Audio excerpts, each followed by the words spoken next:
Hello and welcome back to Node Astrology.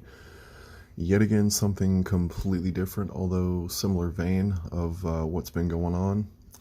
The chart types that I've been doing through a series of, again, things that bounce through my giant third house of a Pisces brain. I was led to want to give you the chart today of Henry Hill, the real life person that was the movie Goodfellas was based on, that Ray Liotta played. I found, obviously, Henry's birth information with no problem whatsoever, but of course trying to get it rectified was, it's always a bit of work. You got to figure things out about people and look and see what years things happened and whether their interactions, big events, whether those are, career or love or psychological things happen, whether they have, again, births, deaths around them, interactions with law enforcement or legality things or technology or fame specifically. All of these things can really help you dial a chart in. And I did find somebody that put Henry's birth time at noon. And I'll just go ahead and go into do the normal things here. We've got Henry at June 11th, 1943 in New York City, New York. And I don't recall who put him at noon.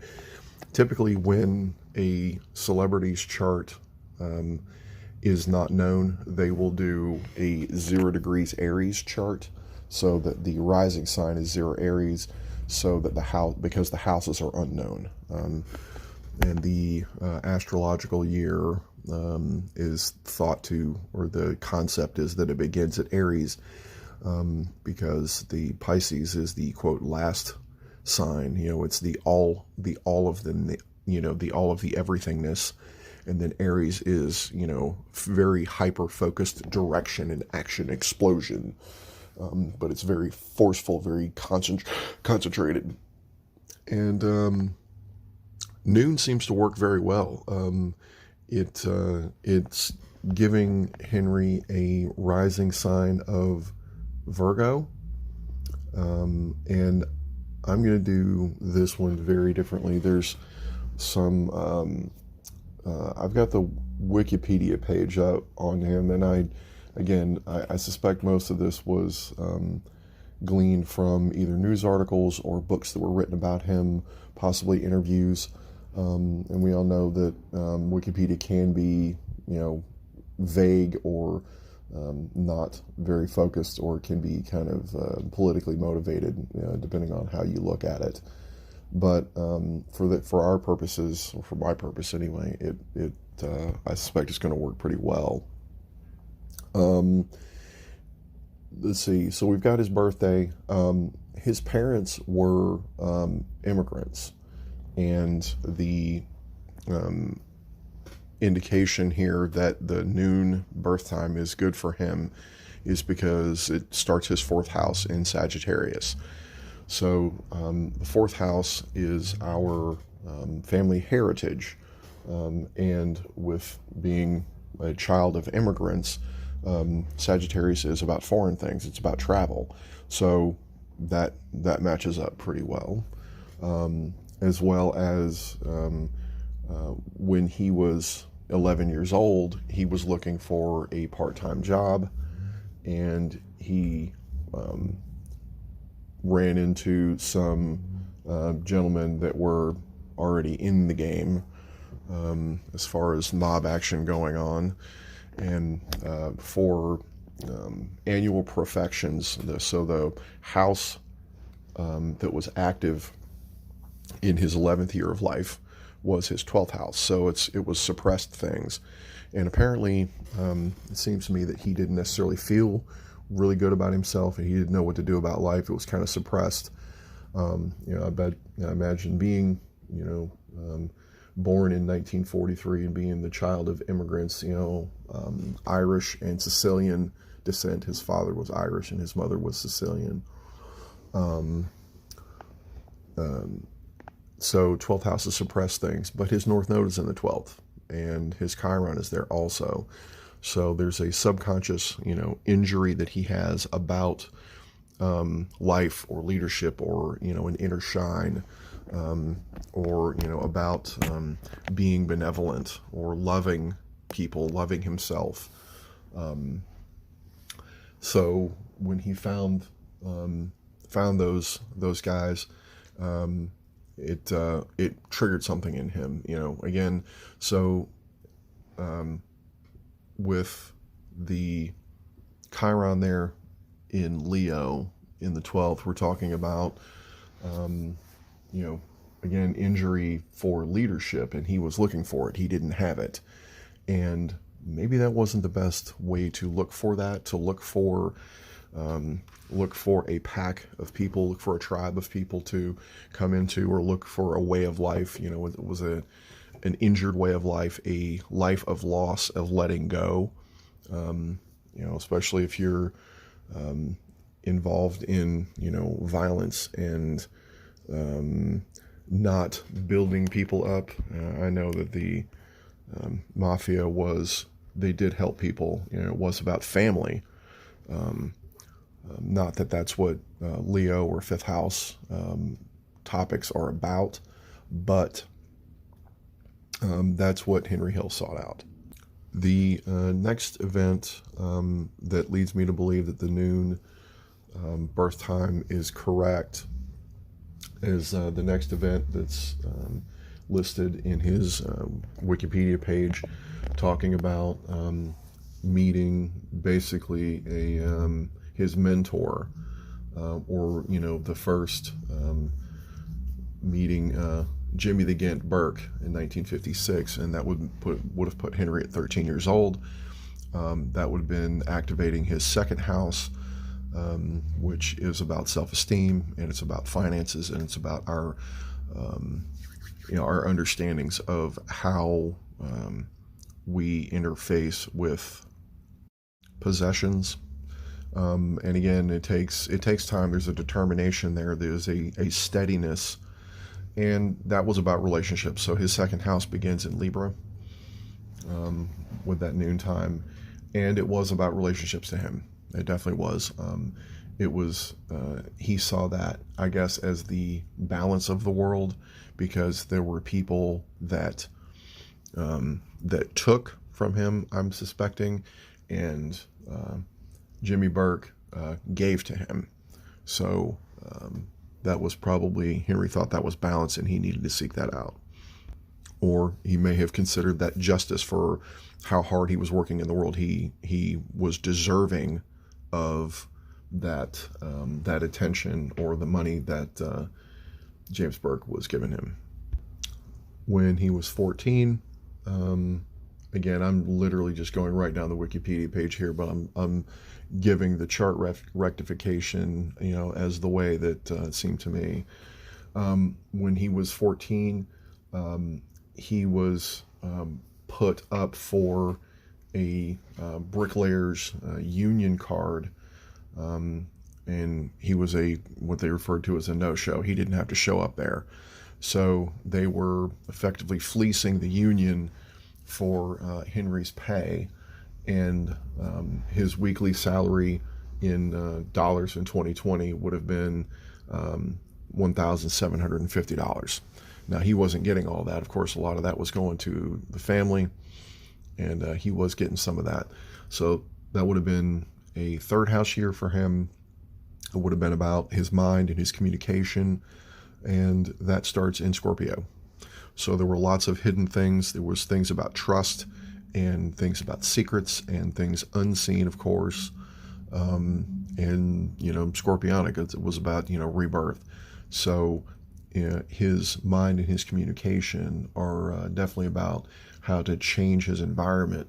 So I suspect it was things that he said, and also that things he didn't say, because in other places, actually the next event is when he was 16, and he was arrested for arson, and he didn't say anything.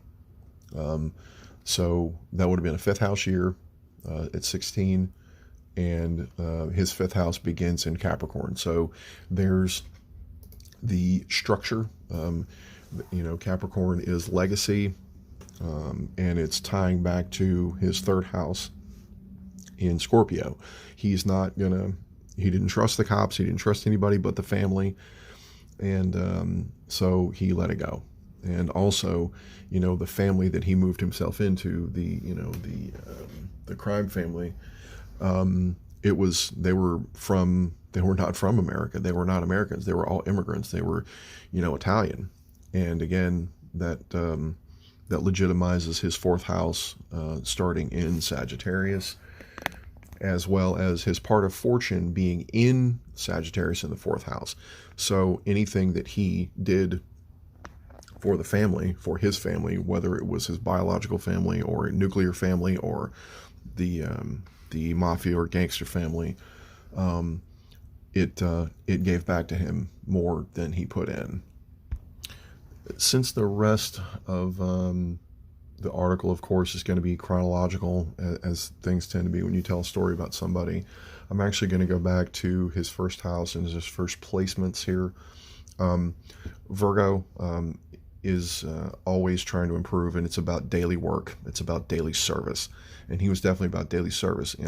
At 11 years old, I don't know whether he thought that he needed a job or he was told he needed a job, but he saw the need in some way or form, or took on the weight of fulfilling that need to earn or to be a man in the world, even though he was 11, and to make his way financially.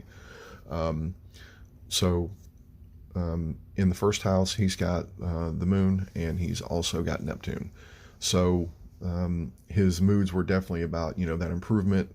His Virgo moons they're intuitive, and he was very directly intuitive. And with Neptune there, it's probably kind of fogging out details about who he was, and what he was after. Actually, what he was after was pretty clear, but who he was, even though he was that Virgo, which again plays into the psychology of a third house Scorpio. I suspect he smoked early on, or was involved in, Neptune is about addiction, but it's also about our ideals, and it's about, our tapping into the divine. And I'm pretty sure Henry felt like he was, especially in his early life, that he wanted to tap into that. I think at some point he thought he might have wanted to be a priest, and this is probably why he had that heart for service, or that mind for service, and was directed to it, and his moods were about it. But later on, being knowing that, and this is probably that Neptune in the first house is probably how he got caught later on in the drug circles that he got caught in. I imagine he smoked all the time. Usually people that have Neptune either in the first house or in the 10th house, they are known or seen for either being people that are very spiritually tapped in, details about them are foggy, or they're known for like, oh, this person always has smokes on them, this person always has a drink in their hand, or something cup of coffee or something of that nature. And as I've talked about already, his second house in Libra, it took time for him to feel good about the relationships and the balance and the justice there, in those families, or in those relationships that he's had, or any of the relationships he had. He had to feel good about himself so that he could balance that. And it seems to me a very natural thing to do anyway. And as a seventh house sun myself, and as a Libra moon, I definitely understand that. Third house Scorpio, we already talked about that. And with I'm actually I'm being pulled to look at the rulers of the houses here. First house ruler Virgo is Mercury, and it's in his ninth house in Taurus. And there's other things that I'm going to talk about his communication later on. It's really interesting things, but which is one of the things that led me to think that his birth time was actually noon. So, he was philosophical, but he was very, very grounded in it. And, it was, he was very steady. And that ninth house starts in Taurus, and that Mercury in Taurus, very much the I am correct. And Taurus is about the neck. So, I think, I'm not sure how he died, but he may have had, issues with his throat, or his something about something about his throat, or he probably was a big like a big mouth laugher, like Ray Liotta portrayed him in the movie. Second house ruler of Libra is Venus, and Venus is in his 11th house in Leo. So he liked to stroke people's egos to make them feel good, so that they would ground in him, so that they would be balanced. And he also sought that. He wanted his ego stroked too by his friends, and or things through his friends, or through his interaction with people in the public. So he could have been a public speaker, but then again, he wrote a book. So. And I don't exactly remember what house is publishing, but Uranus is about media or about technology, and depending on when people were born, that's you have to look at what the technology was. When I did the reading for Edward Hopper, at the time, the media or the technology that he was interfacing with was magazines. So Henry Hill was probably talking with people directly, face to face, possibly on the phone. And ninth house, he's talking to people that are outside. So there was a lot of communication with a lot of different people. And again, they were not, people inside his sphere. So it was a lot of communication for him. It was a lot going on. Third house ruler, Scorpio, Mars and Pluto both. His Mars is in the 8th house in Aries, so he was very, very forceful, very directed at it. Definitely going, into the dark, very, not worried about it, just plunging into it. As well as Pluto in Leo, he's a boomer, and early boomer, 1943. So because his Pluto was at 5 degrees, so it's not very far into it, but it's there. And being a leader in a pack, in a group, in a large group of people, and especially in the 11th house, is definitely how he shines. And with the North Node in Leo kind of suppressed, so he did try to become a leader, and to an extent he was, but I don't think it was the way he wanted it. And again, that's the Chiron there. Okay, so moving on to the 4th house. 4th house begins in Sagittarius, and the house ruler is Jupiter. And his Jupiter is in the 11th house, so in Cancer. So he cared a lot about his family. He cared a lot about anybody that was parallel with him, anybody that was going along with the flow with him, anybody that wanted to innovate. So I suspect that he really did want to break out of the old ways of the the mafia families and how the old world did things, but he did care about them, and he cared about them a lot, and he also sought that nurturing from them, and he probably considered them an actual home as opposed to anywhere that he ever lived. And a 4th house Sag is definitely going to travel and move around, but he probably felt like the old world was where he really lived, but he wanted to innovate it, in the 11th house. That's definitely what he wanted. Moving into the 5th. And it begins in Capricorn, as I've said before. House ruler for his fifth is Saturn in the 10th house in Gemini. So his life, his entertainment, his creativity, and his spark, that really starts our inner sun. I mean, I think two things really ignite our identity or ignite who we truly are, is whatever our fifth house is and wherever our Mars is. We got to go into those things, because everything else is just work. Everything else is some kind of mental or subconscious kind of construct, and we really have to push into those things to light ourselves on fire, so that we can shine in whatever way we choose to.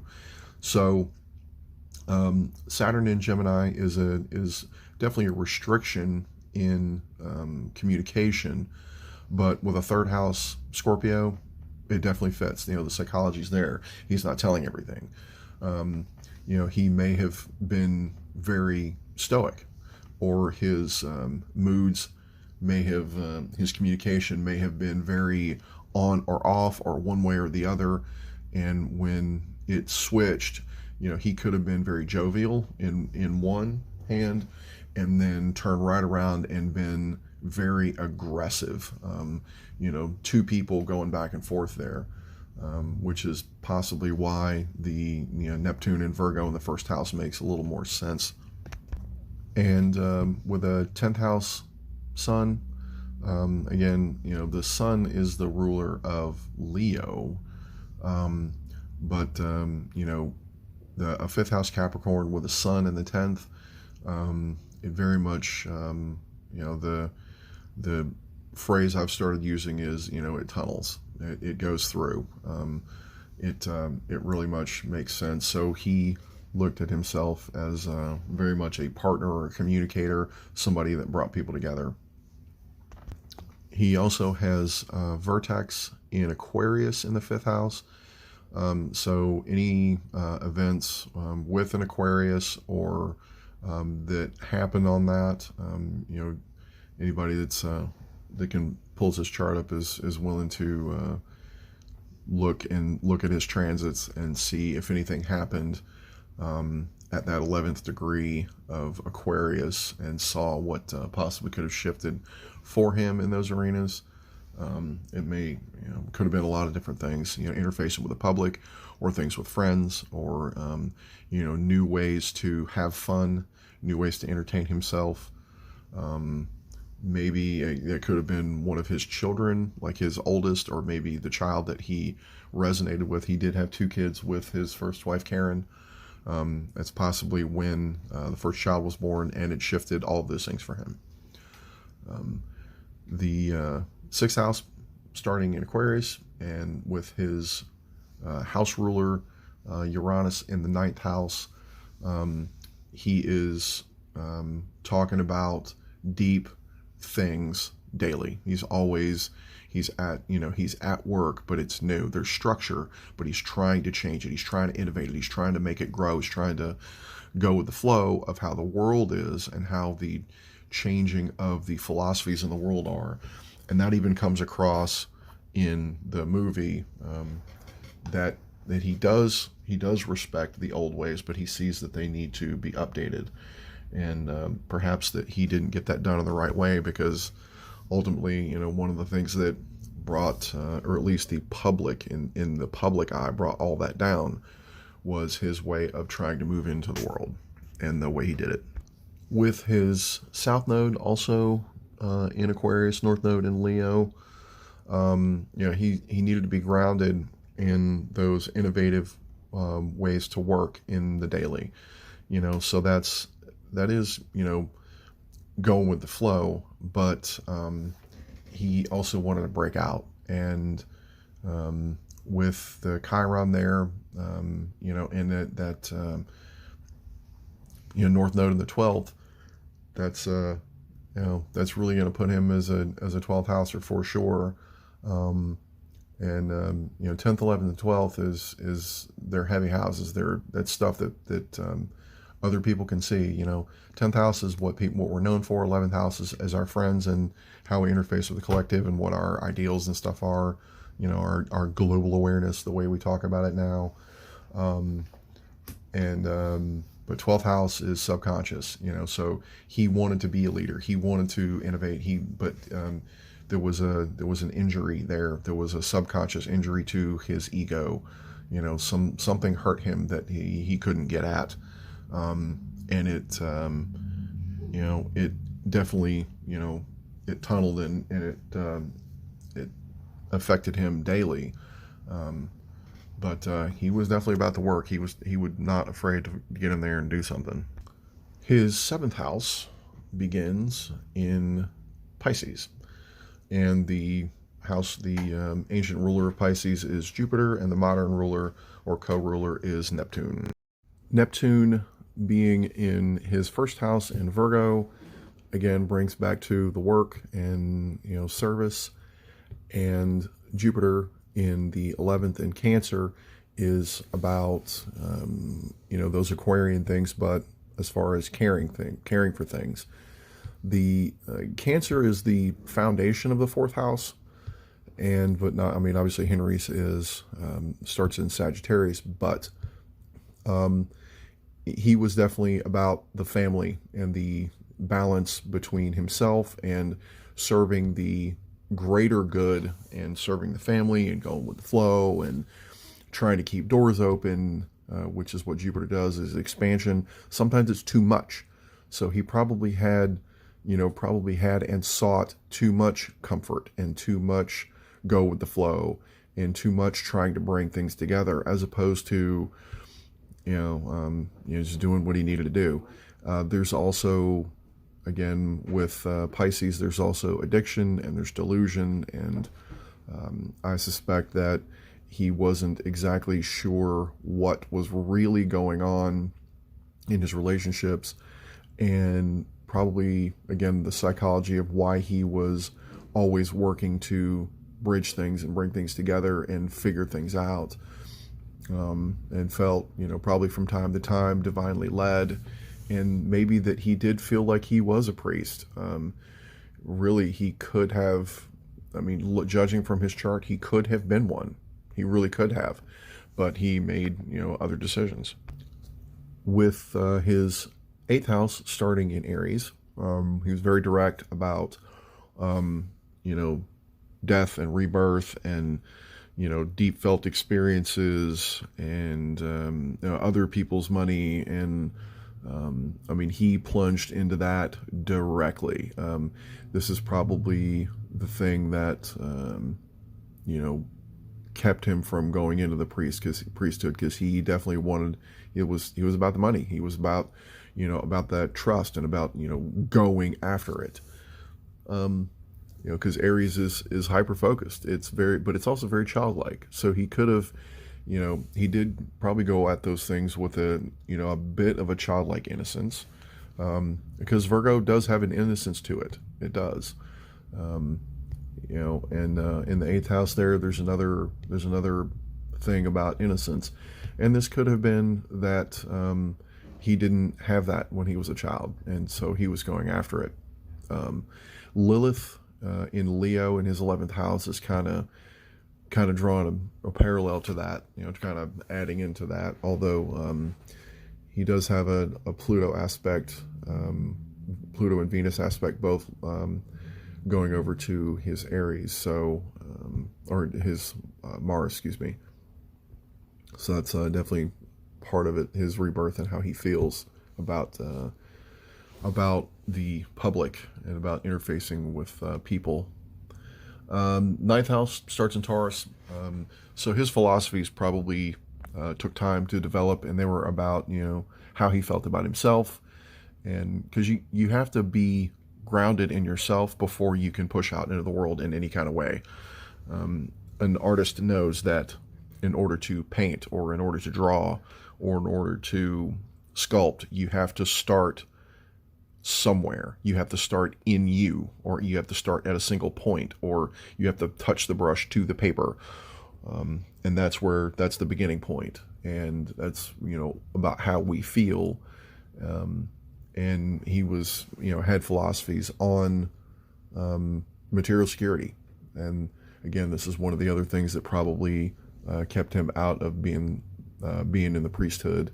Although, he could have figured out how to do that, but he decided that the families was the way to go.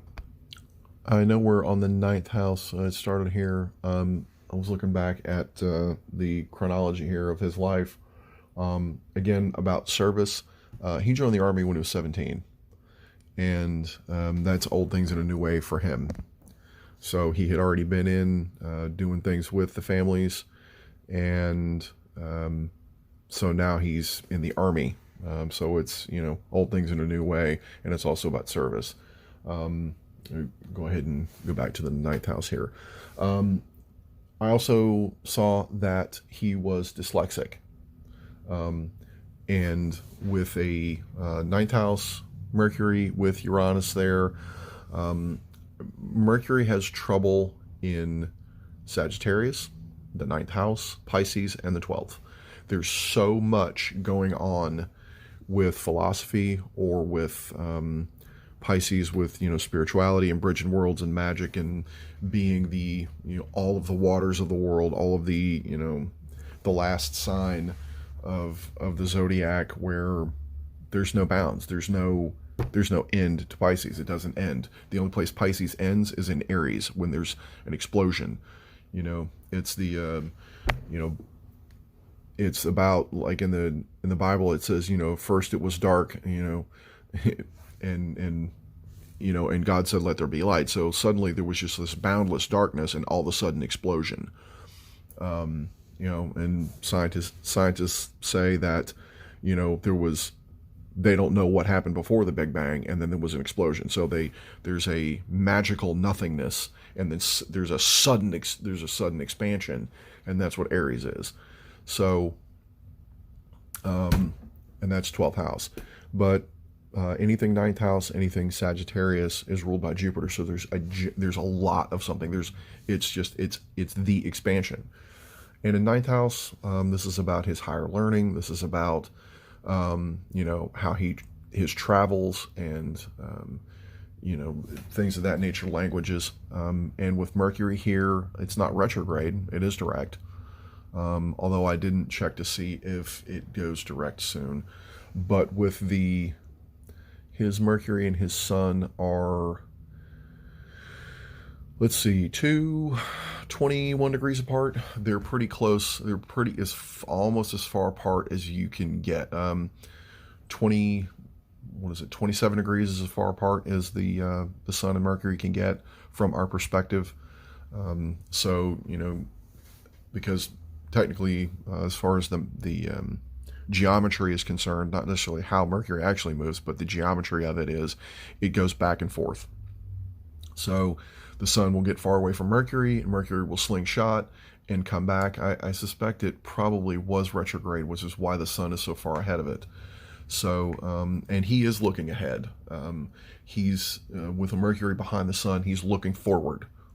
He's not reflective. His Mercury is not ahead of the Sun, and he's not looking back. He's not being reflective. He's looking forward. But with Uranus in Gemini in the ninth, which is, again, why I think noon is a correct time for him, that would spell, for me, dyslexia.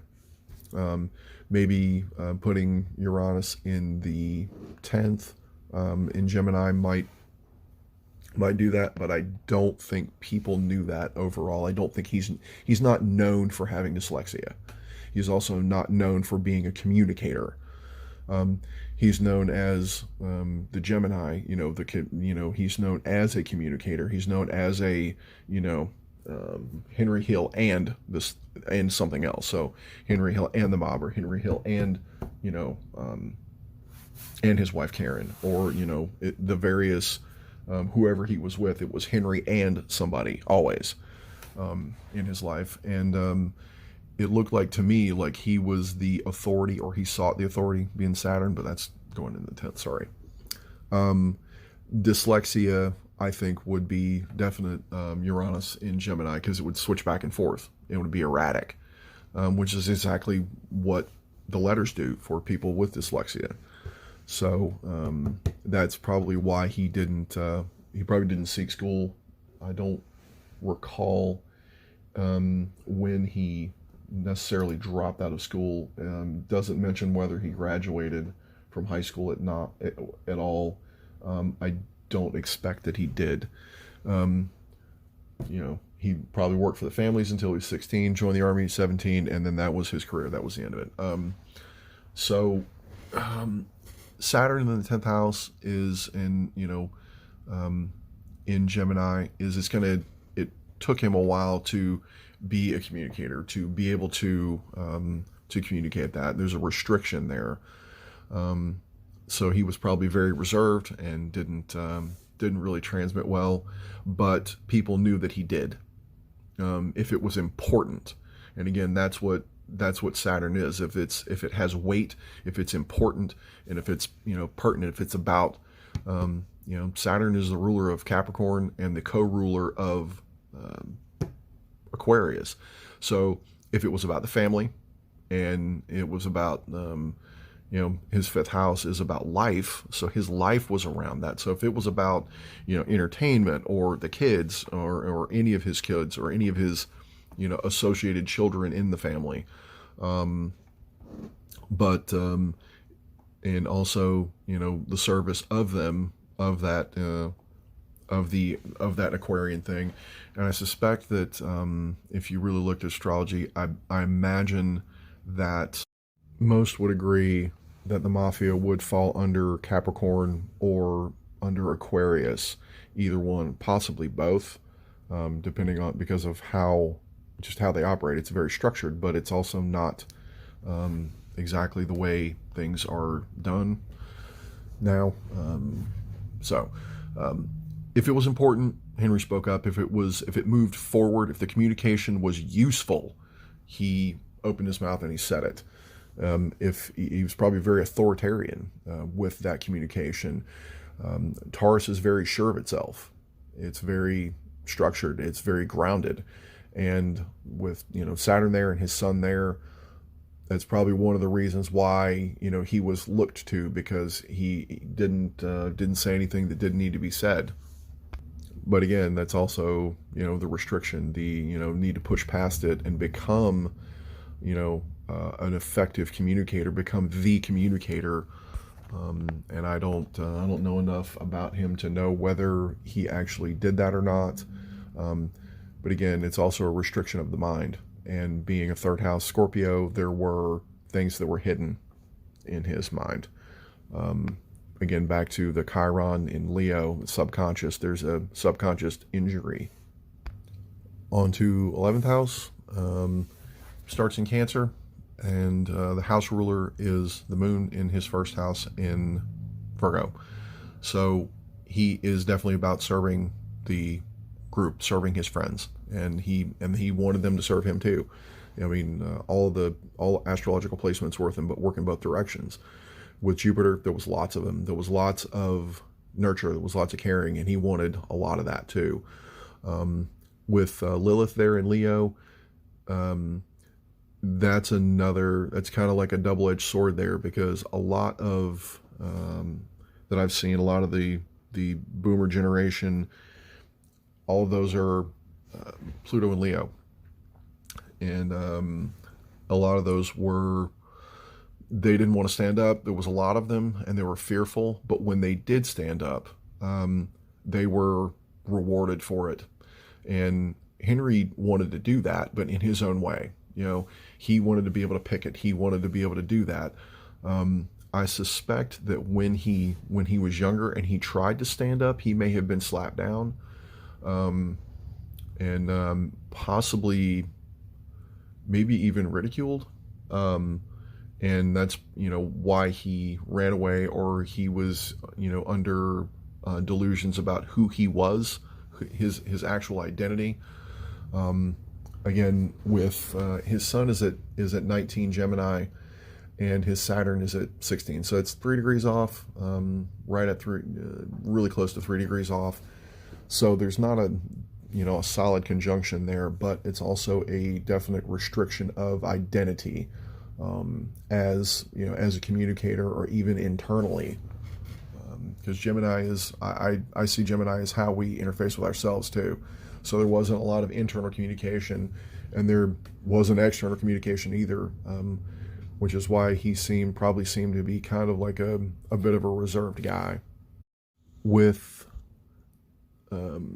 Venus in Leo, he's wanting to, stroke the egos of those around him and do the same thing, and them do that for him.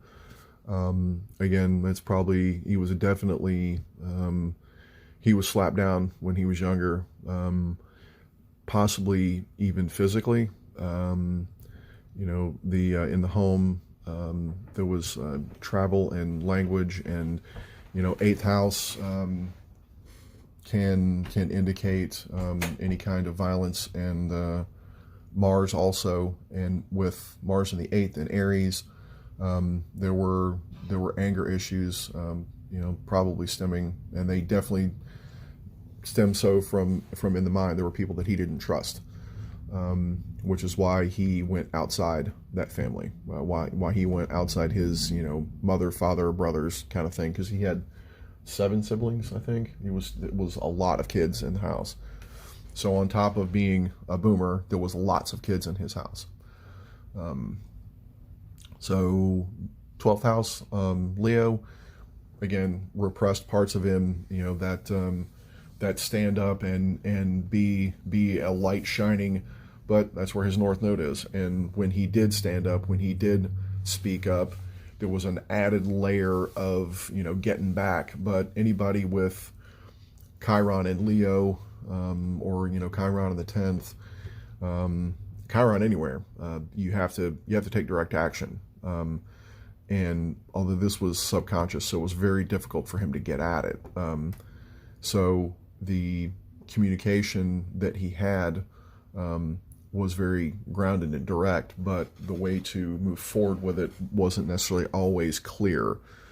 And again, feeds back to the Neptune in Virgo. So people knew there was a lot going on in his mind, but it may have been a little foggy, but they saw what he did. He was definitely about the work. So he worked, trying to get at that. And for Leos, the 6th house is Capricorn, so work. So his mind, or his subconscious, was working. It was trying to be structured, but there was an injury there. I wonder if he didn't actually take a blow to the head, and it actually physically damaged his brain. Because Aries is about the head, and Mars in the 8th might indicate a secret about that. And with a 3rd house Scorpio, he may have actually had a concussion or been hit in the head when he was a child. That's an interesting thought there. So that may have actually physically damaged his brain, which I don't know whether he had, I don't know where he got that dyslexia from, but on his, that Uranus is on his MC there, so the indication, the opposite, could have come from the home. And I just took a pause there for a minute. South Node in Aquarius in the 6th, and with Pluto and Leo in the 11th house, his father may have been an Aquarius, or his mother may have been, and that could be the source of the injury. There is an aspect between Pluto and Venus, and they are conjunct, and they are making an aspect over to Mars. Well, ladies and gentlemen, and anybody that identifies as anything else, I think that's going to wrap it up for Henry Hill. I appreciate listening through all this rambling and madness. I have plans for a couple of others, not necessarily mobsters, but I am going to work much more diligently at trying to get these charts out more, because I learn things all the time, and I hope any of you that listen do learn things. And anyone that hopefully that's here because they are interested in the mob or interested in Henry Hill, and possibly astrology and how his mind worked and what was going on with him. Thank you. You can find me at Node Astrology on Facebook as well as TikTok, and links are in the description, and I hope to see you all later.